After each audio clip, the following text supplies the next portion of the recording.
একজন অভিভাবক হিসেবে একজন অভিভাবক চায় তার সন্তান যাতে সুশিক্ষা বা সঠিকভাবে শিক্ষা পায়, তাই তো নাকি?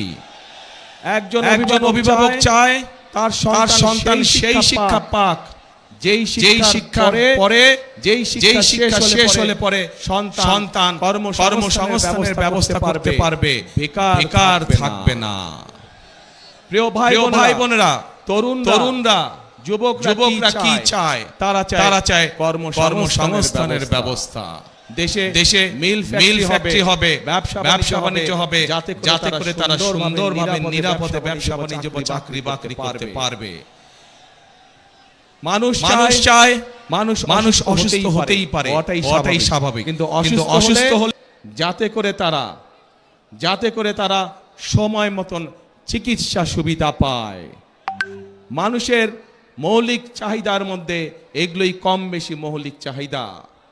এই যে যেমন আমাদের কৃষক ভাইরা, আমরা যদি ময়মনসিংহের কথা ধরি, ময়মনসিংহ সহ আশেপাশের জায়গাগুলো যদি দেখি, এখানের কৃষক ভাইদের অনেক সমস্যা রয়েছে। বিশেষ করে যদি ময়মনসিংহে আমরা দেখি পোনা চাষ, মাছের যে পোনা, এইটি আরও অনেক বড় করা যেত। এইটি এখন দেশের বিভিন্ন জায়গায় এই মাছের পোনা সরবরাহ করা হয়, কিন্তু আমাদের পরিকল্পনার মধ্যে রয়েছে কি করে এই মাছের পোনার বিষয়টিকে শুধু দেশের মধ্যে সীমাবদ্ধ না রেখে বিদেশেও কিভাবে রফতানি করা যায়, সেই পরিকল্পনা আমাদের রয়েছে, যাতে করে কর্মসংস্থানের সুযোগ তৈরি হয়, যাতে করে এই এলাকার মানুষ শুধু একটি নয়, এরকম আরও প্রতিষ্ঠান তৈরি করার মাধ্যমে আরও মানুষকে কর্মসংস্থানের ব্যবস্থা করা যায়। প্রিয় ভাই বোনেরা, আপনাদের নিশ্চয়ই মনে আছে দেশনেত্রী খালেদা জিয়ার সময় এই দেশের মেয়েদের জন্য, এই যে আমার সামনে বহু মা বোনেরা এখানে সামনে রয়েছেন, এই দেশের মা বোনদেরকে শিক্ষা দেওয়ার জন্য মেয়েদের শিক্ষা ব্যবস্থাকে ক্লাস 1 থেকে ক্লাস 12 পর্যন্ত ফ্রি করা হয়েছিল। মনে আছে আপনাদের? প্রিয় ভাই বোনেরা, সেই মা বোনরা শিক্ষিত হয়েছে। আজকে যদি যে কোনো স্কুল, কলেজ, বিশ্ববিদ্যালয়ে আমরা যাই, আমরা দেখব যে ছেলেদের পাশাপাশি সমান সংখ্যক মেয়েরা লেখাপড়া করছে। আজকে আমরা যদি সমগ্র বাংলাদেশের জনসংখ্যা দেখি, আমরা দেখব যে সমগ্র জনসংখ্যার অর্ধেকের মতন হচ্ছে নারী। কিন্তু এই আমরা যদি দেশকে সামনে এগিয়ে নিয়ে যেতে চাই, তাহলে এত বৃহৎ জনগোষ্ঠী অর্থাৎ অর্ধেক জনগোষ্ঠীকে পেছনে রেখে আমরা কোনোভাবেই দেশকে সামনে এগিয়ে নিয়ে যেতে পারবো না। এবং সেই জন্যই আমরা দেশে নারীদের জন্য, মায়েদের জন্য, আমরা গৃহিণীদের জন্য, বিশেষ করে খেটে খাওয়া মানুষ যারা, সেই পরিবারের গৃহিণীদের জন্য আমরা একটি ফ্যামিলি কার্ড নামে কার্ড দিতে চাই মা বোনদেরকে, যাতে করে এই ফ্যামিলি কার্ডের সুবিধা প্রত্যেকটি মানুষের, প্রত্যেকটি পরিবারের কাছে অল্প হলেও প্রত্যেকটি পরিবারের কাছে পৌঁছতে পারে, এবং যাতে করে তারা প্রতি মাসে কিছুটা হলেও স্বাচ্ছন্দ্যে কয়েকটি দিন অতিবাহিত করতে পারেন, একটু হলেও যাতে করে তাদের সহযোগিতা হয়। ঠিক একইভাবে একটু আগে আমি ময়মনসিংহের মৎস্য চাষিদের কথা বলেছি। একইভাবে শুধু মৎস্য চাষি নয়, মৎস্য চাষির বাইরেও যারা ক্ষেত খামারে চাষবাস করেন, জমিতে চাষবাস করেন, এইরকম কৃষক ভাইদেরও পাশে আমরা দাঁড়াতে চাই। এবং সেজন্যই আমরা কৃষক ভাইদের জন্য কৃষক কার্ড দেবার পরিকল্পনা করছি। কৃষক কার্ড কথাটি শুনেছেন আপনারা আগে? গুড। এই কৃষক কার্ড কেন আমরা দিতে চাচ্ছি? বাংলাদেশের অধিকাংশ মানুষ কৃষির সাথে জড়িত। এই কৃষক যদি ভালো থাকে, কৃষি ভালো থাকলে বাংলাদেশের মানুষ ভালো থাকবে। সেজন্যই আমরা কৃষক ভাইদের পাশে দাঁড়াতে চাই, কৃষক ভাইদের সহযোগিতা করতে চাই। এই কৃষক কার্ডের মাধ্যমে আমরা কৃষক ভাইদের কাছে সার, তার প্রয়োজনীয় অন্তত একটি ফসলের, সমগ্রভাবে একটি ফসলের বীজ, কীটনাশক, সার আমরা পৌঁছতে চাই কৃষক ভাইদের কাছে সরাসরি, যাতে করে সেটি তাদেরকে সহযোগিতা করে ধীরে ধীরে অর্থনৈতিকভাবে মজবুত হওয়ার জন্য দৃঢ় ভিত্তির উপরে, যাতে করে তারা দাঁড়াতে পারে। প্রিয় ভাই বোনেরা, আমরা রাজনীতি করি কাদের জন্য? বাংলাদেশের মানুষের জন্য আমরা রাজনীতি করি। আজকে এই যে নির্বাচনী জনসভা, এই নির্বাচনী জনসভায় আমরা কি দেখি? অনেক দল আছে যারা এসে অন্য দল সম্পর্কে বিভিন্ন রকম কথাবার্তা বলে। শুনেছেন না আপনারা? শুনেছেন। আজকে যদি আমি এখানে দাঁড়িয়ে আপনাদের সামনে অন্য দল সম্পর্কে অন্যরকম কথা বলি, তাদের গীবত গাই, তাদের সম্পর্কে সমালোচনা করি, তাতে কি জনগণের কোনো লাভ হবে? জনগণের কোনো লাভ হবে না। কারণ জনগণ তাকেই ভোট দিবে যারা জনগণের জন্য কাজ করবে, তাই তো?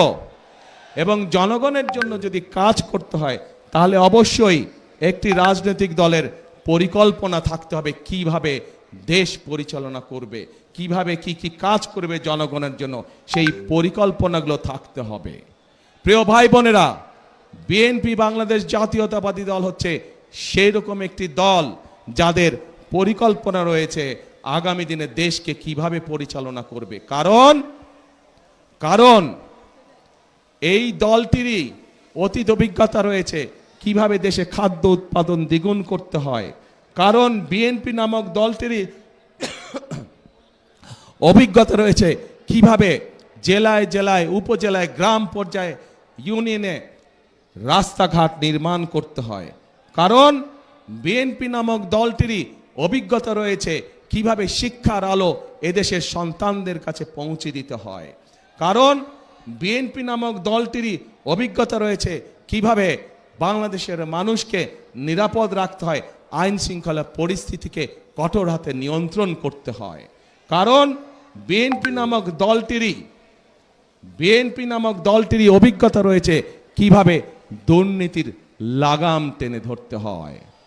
প্রিয় ভাই বোনেরা, আপনারা নিশ্চয়ই পত্র পত্রিকায় দেখেছেন এই মুহূর্তে একটি রাজনৈতিক দল যেই স্বৈরাচার পালিয়ে গিয়েছে সেই স্বৈরাচারের মুখের ভাষা ব্যবহার করছে বিএনপির বিরুদ্ধে। ঠিক সেই স্বৈরাচার যেভাবে বলতো তাদেরই ভাষা ব্যবহার করছে বিএনপি। তাদের বক্তব্য যে দুর্নীতিতে বলে চ্যাম্পিয়ন ছিল। তা আমার প্রশ্ন 2001 থেকে 2006 সাল পর্যন্ত তাদেরও তো দুজন সদস্য বিএনপির সরকারে ছিল না? ছিল। তো বিএনপি যদি অতই খারাপ হয় তাহলে ওই দুই ব্যক্তি কেন পদত্যাগ করে চলে আসেনি? এই জন্য পদত্যাগ করে তারা আসেনি। তারা সরকারে ছিল এবং তারা ভালো করেই জানতো যে খালেদা জিয়া কঠোর হস্তে দুর্নীতি দমন করছে। এবং যেই দলটি এখন এই কথা বলছে তাদের যেই দুই সদস্য বিএনপি সরকারের অংশ ছিল তারা ভালো করেই জানতেন যে খালেদা জিয়া দুর্নীতিকে প্রশ্রয় দেয় না। এবং সব ধরনের আন্তর্জাতিক পরিসংখ্যান বলে খালেদা জিয়ার সময় যে স্বৈরাচার পালিয়ে গেছে তার সময় দেশ দুর্নীতিতে নিম্ন গতিতে ছিল। এবং খালেদা জিয়া যখন 2001 সালে দেশ পরিচালনার দায়িত্ব পায় তখন ধীরে ধীরে বাংলাদেশ দুর্নীতির করাল গ্রাস থেকে বের হতে শুরু করলো।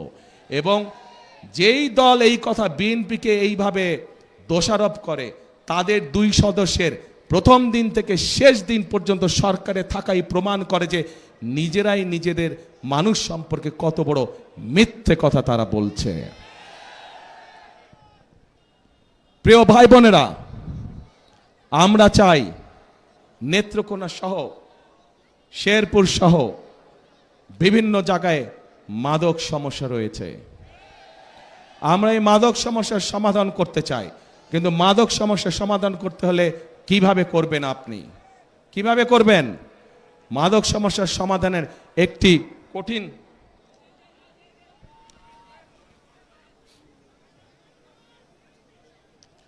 মাদক সমস্যার সমাধান করতে হলে আমাদেরকে সেই তরুণদের, সেই যুবকদের কর্মসংস্থানের ব্যবস্থা করতে হবে। ঠিক মানুষের যখন কাজ থাকবে, কর্ম থাকবে, চাকরি বাকরি থাকবে, ব্যবসা বাণিজ্য কম বেশি থাকবে, তখন মানুষ এইগুলোর মধ্যে যাবে না। আমরা সেই পরিবেশ তৈরি করতে চাই। আমরা চাই দেশে আমরা চাই ভোকেশনাল ইনস্টিটিউশন বেশি করে আমরা তৈরি করব, যাতে করে আমরা আমাদের তরুণ সদস্যদেরকে, যুব সমাজের সদস্যদেরকে আমরা বিভিন্ন রকম ট্রেনিং দিব, যেই ট্রেনিংয়ের বিনিময় তারা বিদেশে যেমন যেতে পারবে, একইভাবে তারা দেশে তাদের কর্মসংস্থান তৈরি করতে পারবে। যারা আইটিতে কাজ করে তাদের জন্য বিভিন্ন রকম আমরা আইটি ট্রেনিংয়ের ব্যবস্থার পরিকল্পনা গ্রহণ করেছি, যাতে যারা আইটিতে কাজ করে তারা ঘরে বসে তাদের আয় রুজি কামাই রোজগার বাড়াতে পারবে। প্রিয় ভাই বোনেরা, এই যে এই 4 জেলার ভাই বোনেরা আজকে আপনারা এই মিটিংয়ে উপস্থিত হয়েছেন, এই এলাকার আরেকটি বড় সমস্যা হচ্ছে, এলাকার আরেকটি বড় সমস্যা হচ্ছে মানুষের চিকিৎসা সমস্যা। ঠিক,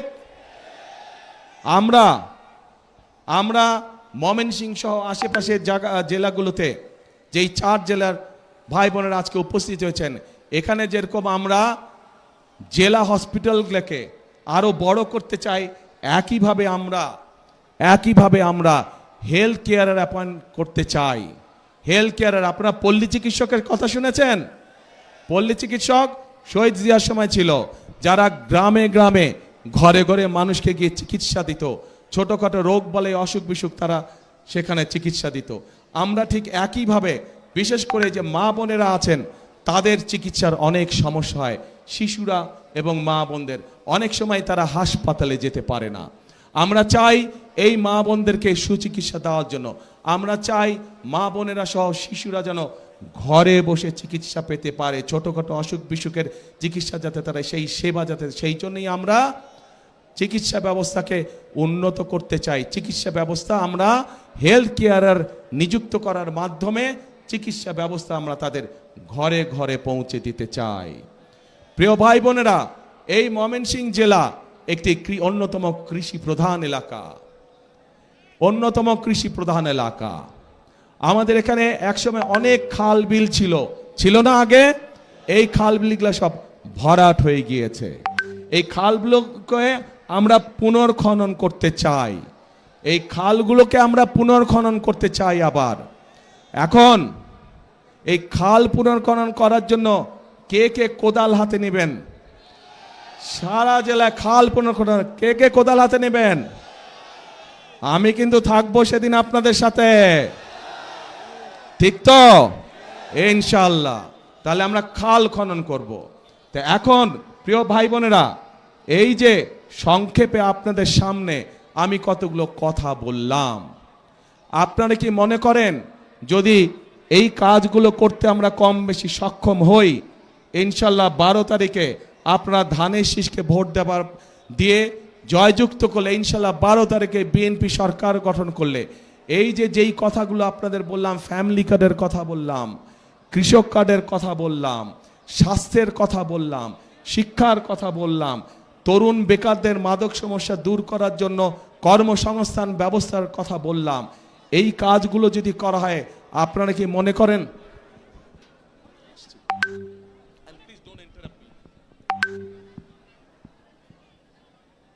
এই যে কথাগুলো বললাম, এই কাজগুলো যদি আমরা করতে সক্ষম হই, তাহলে কি আপনারা মনে করেন আপনারা সহ সমগ্র দেশের মানুষ উপকৃত হবে? কে কে মনে করেন উপকৃত হবে? সবাই মনে করেন? তাহলে আপনারা কি চান আমরা এই কাজটা করি, এই কাজগুলো করি? কারা কারা চান যে বিএনপি এই কাজগুলো করুক? যেই কাজগুলো কথা বললাম সবাই চান? ঠিক আছে, ধন্যবাদ। এবার আমার একটা জিজ্ঞাসা আপনাদের কাছে। আপনারা তো এতক্ষণ আমাকে জিজ্ঞাসা করলেন যে ভাই ধানের শীষে তো ভোট দিব, কিন্তু বিএনপি কি করবে আমাদের জন্য, এটাই তো আপনাদের জিজ্ঞাসা ছিল আমার কাছে, তাই না? তা আমি তো বললাম বিএনপি ইনশাল্লাহ সরকার গঠন করলে আমরা কি কি করব বললাম না এতক্ষণ? সংক্ষেপে বলছি, আরো অনেক কাজ আছে, আরো অনেক কাজ করব আমরা ইনশাল্লাহ, তবে সংক্ষেপে বললাম আপনাদের কাছে। এখন আমার একটা জিজ্ঞাসা আছে আপনাদের কাছে। আপনারা যে বললেন এই কাজগুলো করলে আপনাদের উপকার হবে, কিন্তু তার আগে তো ভাই আপনাদেরকে একটা কাজ করতে হবে। কি সেই কাজটা বলেন তো? শুনি না। ইয়েস, 12 তারিখে ধানের শীষকে জয়যুক্ত করতে হবে। এই 24 জন দাঁড়ান তো, ওখানে দাঁড়ান, 24 জন দাঁড়ান, ওখানেই দাঁড়ান, আপনারা ওখানেই দাঁড়ান, লাইন করে দাঁড়ান, ধাক্কা ধাক্কি করো না, ধাক্কা ধাক্কি করছো না, লাইন করো না, লাইন করো, জাস্ট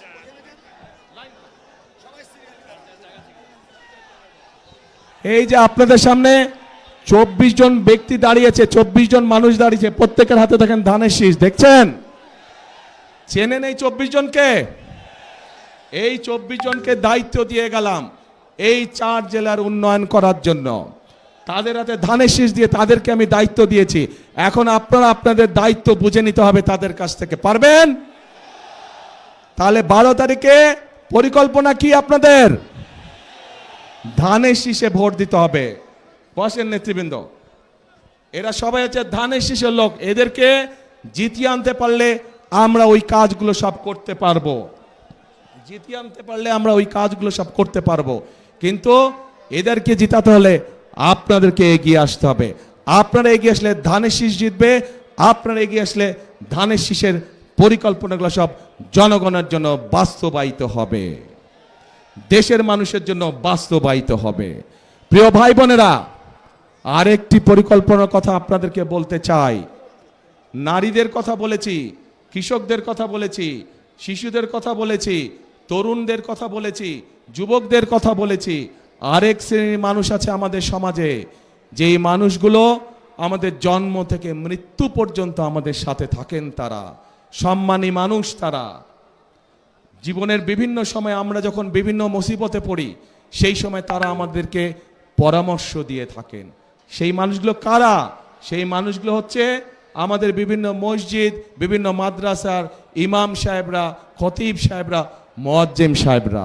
আমরা এই সম্মানী মানুষগুলোর জন্য ইনশাআল্লাহ বিএনপি সরকার গঠন করলে পর্যায়ক্রমিকভাবে সারা দেশে বিভিন্ন মসজিদ মাদ্রাসার ইমাম সাহেব, খতিব সাহেব যারা আছেন, মুয়াজ্জিম সাহেব আছেন, তাদেরকে আমরা সম্মানী দিতে চাই সরকারের পক্ষ থেকে, যাতে করে তারা সম্মানের সাথে জীবন যাপন করতে পারেন। শুধু তাই নয়, একই সাথে আমরা তাদেরকে বিভিন্ন রকম ট্রেনিং দিব যাতে করে তারা ভালোভাবে জীবন যাপন করতে পারেন। এই পরিকল্পনা ভালো লেগেছে আপনাদের কাছে? ইনশাআল্লাহ। তো এখন ভাই বোনেরা, 12 তারিখে তো আপনারা কি করবেন? হ্যাঁ, ধানের শীষে ভোট দিবেন। যাবেনটা কখন? ভোট দিতে কয়টার সময় যাবেন? দুপুর 12টায়? ও, দুপুর 11টায়? সকাল 9টায়? তো কখন? হ্যাঁ, তাহাজ্জুদের নামাজ পড়তে উঠবেন ওই দিন। আল্লাহর কাছে রহমত চাইবেন যে যাতে সারা দেশের ধানের শীষ জয়যুক্ত হতে পারে। এই রহমত চাইবেন আল্লাহর কাছে। তারপরে এলাকার মানুষকে সাথে নিয়ে আপনি মুসলমান হলে তাহাজ্জুদ পড়বেন, আপনার অন্য ধর্মের ভাই বোন যারা আছে তাহাজ্জুদ পড়ে বের হবেন, তাদেরকে সাথে নিয়ে যাবেন। গিয়ে তারা তাদের ধর্মীয় আচার অনুষ্ঠান ভোরবেলায় যেটা থাকে সেটা তারা করবে। পাশে আপনারা মুসলমান যারা ফজরের জামাত আদায় করবেন যার যার যেই ভোট কেন্দ্র, ভোট কেন্দ্রের সামনে, ঠিক আছে? করে লাইন দিয়ে দাঁড়াবেন। ভোট শুরু হবে, সাথে সাথে ভোট দেওয়া ইনশাল্লাহ শুরু করবেন। কিন্তু ভোট দিয়ে সাথে সাথে চলে আসলে চলবে না। কি করা লাগবে? থাকতে হবে, কড়ায় গন্ডায় বুঝে নিয়ে আসতে হবে। কেন এই কথাটা বললাম? বহু বছর হয়ে গেছে আমরা তো ভোট দেবার সুযোগ পাইনি, তাই না? যেহেতু আমরা ভোট দেবার সুযোগ পাইনি, এর আগে আমাদের ভোট বিভিন্ন জন বিভিন্নভাবে লুটপাট করে নিয়ে গিয়েছে। এবার সেই জন্য আমাদেরকে সজাগ থাকতে হবে যাতে কেউ আমাদের ভোট লুটপাট করে নিয়ে যেতে না পারে। পারবেন তো পাহারা দিয়ে সতর্ক থাকতে? ইনশাআল্লাহ। তাহলে প্রিয় ভাই বোনেরা, আরেকটি গুরুত্বপূর্ণ কথা, 1971 সালে যুদ্ধ হয়েছিল। এখানে যারা ইয়াং আছেন তারা, আপনারা তরুণ যুবক যারা আছেন তারা আপনারা বইয়ে খাতায় পড়েছেন। মুরব্বী যারা আছেন, আমাদের বয়সী যারা আছেন তারা দেখেছেন বা জানেন। সেই যুদ্ধে দেশের স্বাধীনতা অর্জিত হয়েছিল। সেই যুদ্ধে বহু মানুষ শহীদ হয়েছিল। প্রিয় ভাই বোনেরা, পরবর্তীতে এই 2024 সালের 5ই আগস্ট সেই স্বাধীনতাকে রক্ষা করেছে এই দেশেরই ছাত্র জনতা সহ সমাজের সকল শ্রেণী পেশার মানুষ। প্রিয় ভাই বোনেরা, সে 71 সালের যুদ্ধই হোক, 24-এর আন্দোলনই হোক, কে পাহাড়ি মানুষ, কে সমতলের মানুষ, কে নৃগোত্রী মানুষ, অথবা কে বৃহৎ জনগোষ্ঠীর মানুষ, এটি কিন্তু কেউ দেখেনি। রাজপথে সবাই পাশাপাশি আন্দোলন করেছে। ৭১ সালে যুদ্ধের মাঠে সবাই একসাথে যুদ্ধ করেছে। কে মুসলমান, কে বৌদ্ধ, কে খ্রিস্টান, কে অন্য ধর্মের মানুষ, কেউ দেখে নাই। কাজেই এইবারও 12 তারিখের নির্বাচনে আমাদের সকলকে একসাথে থাকতে হবে। ধর্ম বর্ণ নির্বিশেষে আমাদেরকে একসাথে থাকতে হবে। কারণ আমরা যদি একসাথে থাকি, আমরা যেভাবে স্বাধীনতা অর্জন করেছি, আমরা যদি একসাথে থাকি,